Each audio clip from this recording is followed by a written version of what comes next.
Morning, students. I am Mr. S.K. Jha, your social science teacher. Today, I am going to discuss about the evolution of slavery.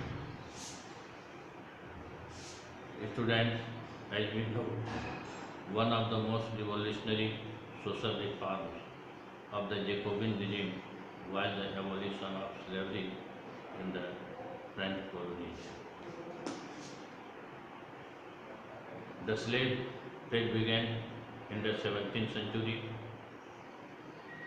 French merchants sailed from the ports of Bordeaux or Nantes to the African coast, where they bought slaves from local chieftains.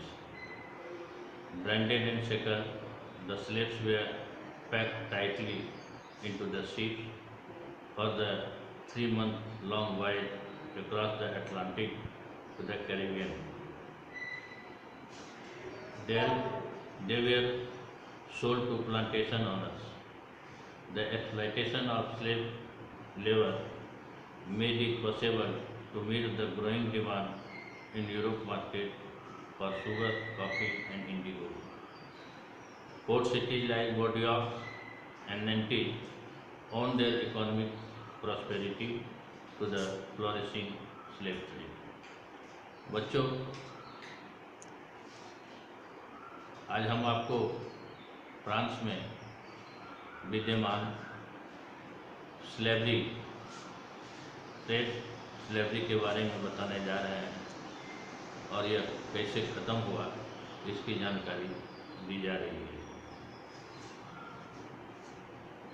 ये evolution of slavery जो है यह France में जो सामाजिक सुधार हो रहे थे जैकोबिन क्लब के लोगों के द्वारा, वह एक इम्पॉर्टेंट वर्क था जिसके अंतर्गत Caribbean, मैट्रिनिक, Good Lock and Saint Domingo में महत्वपूर्ण वस्तुओं के आदान प्रदान हो रहे थे, लेकिन यूरोपियन के उपेक्षापूर्ण नीति के कारण लोगों को एक स्थान से दूसरे स्थान पर भेजने में कठिनाइयाँ हो रही थी। बच्चों, आपको यह बताया गया कि स्लेव ट्रेड यानी दास व्यापार ये 17वीं सदी में शुरू हुई। फ्रांसीसी व्यापारी समुद्री मार्ग के द्वारा, जिसमें बॉर्डियो और नेंटीज आते हैं, अफ्रीका के कोस्ट तक उसको ले जाया गया, जहाँ पर दास व्यापार की खरीद बिक्री होती थी। अब हम आगे बढ़ेंगे। Throughout the 18th century there was little criticism of slavery in France. 18वीं सदी में यह जो दास व्यापार था इसकी बहुत कम आलोचना होती थी।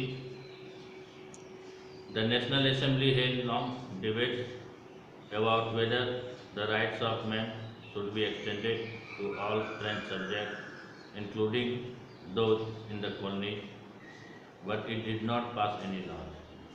Fearing opposition from businessmen whose incomes depend on the slave trade. France में बहुत से ऐसे सामाजिक ग्रुप थे जो इस दास व्यापार को ख़त्म करने के पक्ष में थे, लेकिन वहाँ की सरकार ने बिजनेसमैन के डर से ऐसा कुछ नहीं किया, दास व्यापार पर पाबंदी नहीं लग रही। But it was finally the convention which in 1794 legislated to free all slaves in French overseas possessions.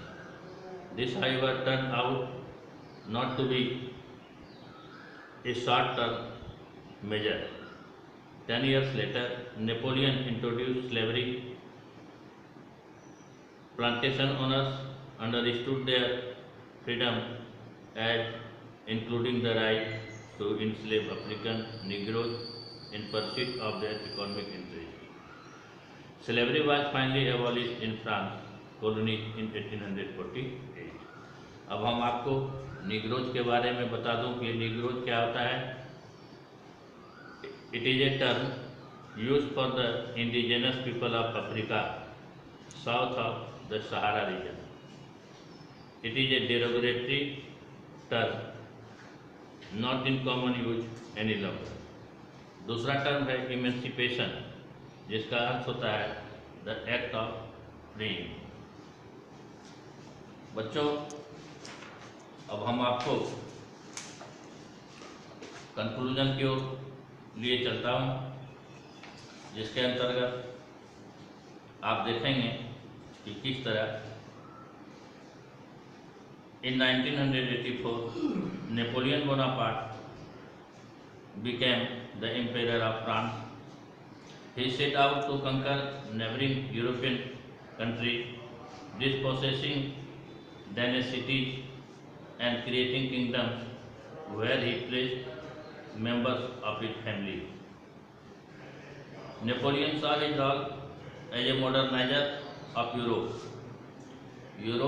Napoleon अपने आप को यूरोप का मॉडर्नाइजर यानी आधुनिक निर्माता समझते थे। He introduced many laws such as the protection of private property and a uniform system of weights and measures provided by the decimal system. Initially, many saw Napoleon as a liberator. शुरू में बहुतों ने Napoleon को मुक्तिदाता के रूप में समझा, who would bring freedom for the people. लोगों को लगता था कि वे हमारे लिए स्वतंत्रता लाएंगे। But soon the Napoleonic army came to be viewed everywhere as an invading forces. लेकिन बाद में लोगों को गलती का एहसास हुआ। उन लोगों के दिमाग में यह बात आ गई कि पहले जो स्थिति थी उससे स्थिति और बदतर हो गई। नेपोलियन अब मुक्तिदाता नहीं रहा, बल्कि उनकी ख्याति इन्वेडिंग फोर्सेस के रूप में हुई। He was finally defeated at Waterloo in 1815 और अंत में 1815 ईस्वी में वाटरलू की लड़ाई में नेपोलियन बोनापार्ट की हार हो गई।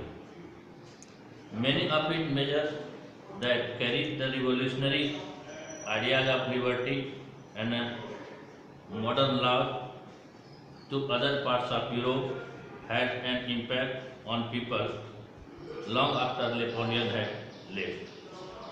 नेपोलियन द्वारा किए गए सुधार में से अधिकांश सुधार को समाप्त कर दिया गया, लेकिन कुछ जो महत्वपूर्ण सुधार थे उनको रहने दिया गया, जो आज भी विद्यमान है।